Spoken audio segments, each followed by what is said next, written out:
ಇವತ್ತು ವಸಂತ ವಿಷುವತ್ ಸಂಕ್ರಾಂತಿ. ಈ ದಿನ ಸಮಭಾಜಕ ವೃತ್ತ ಸೂರ್ಯನೊಂದಿಗೆ ಪರ್ಫೆಕ್ಟ್ ಆಗಿ ಸರಿ ಹೊಂದಿರುತ್ತೆ. ಅಂದರೆ ಭೂಮಿಯ ಮೇಲಿನ ಎಲ್ಲ ಪ್ರಭಾವಗಳು ಸಂತುಲನೆಯಲ್ಲಿರುತ್ತವೆ.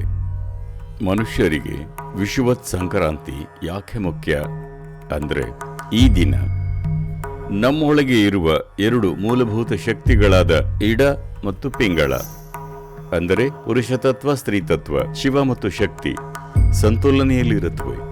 ಯೋಗ ಪರಂಪರೆಯಲ್ಲಿ ಈ ದಿನವನ್ನ ದೈಹಿಕ ಹಾತೊರೆತಗಳ ವಿವಶತೆಯನ್ನು ಮತ್ತು ಮಿತಿಗಳನ್ನು ಮೀರಿ ಹೋಗೋಕೆ ಒಂದು ಅತ್ಯುತ್ತಮ ದಿನವನ್ನಾಗಿ ನೋಡಲಾಗತ್ತೆ. ಮಾನವ ಶರೀರದ ಬಯಕೆಗಳನ್ನು ಮೀರಿ ಹೋಗೋ ಸಾಧ್ಯತೆ ಈ ದಿನ ಗರಿಷ್ಠ ಮಟ್ಟದಲ್ಲಿರುತ್ತೆ. ಈ ದಿನ ಶಿವ ಅರ್ಧನಾರೀಶ್ವರನಾದ, ಅಂದರೆ ಅರ್ಧ ಸ್ತ್ರೀ ಅರ್ಧ ಪುರುಷ, ಇಂದು ಎರಡು ಸಮ ಪ್ರಮಾಣದಲ್ಲಿರುತ್ತವೆ. ಅಂದರೆ ಇದು ಸಂತುಲನೆ ತಂದುಕೊಳ್ಳೋ ಬಗ್ಗೆ, ಯಾವುದರೊಂದಿಗೂ ಗುರುತಿಸಿಕೊಳ್ಳದೇ ಇರುವ ಬಗ್ಗೆ. ಸ್ತ್ರೀ ಪುರುಷನಾಗಿಯೂ ಅಲ್ಲ, ಮನುಷ್ಯ ಅಥವಾ ಬೇರೊಂದು ಪ್ರಾಣಿಯಾಗಿಯೂ ಅಲ್ಲ. ನೀವು ಸುಮ್ಮನೆ ಕುಳಿತು ಮಿಡಿಯಬೇಕು.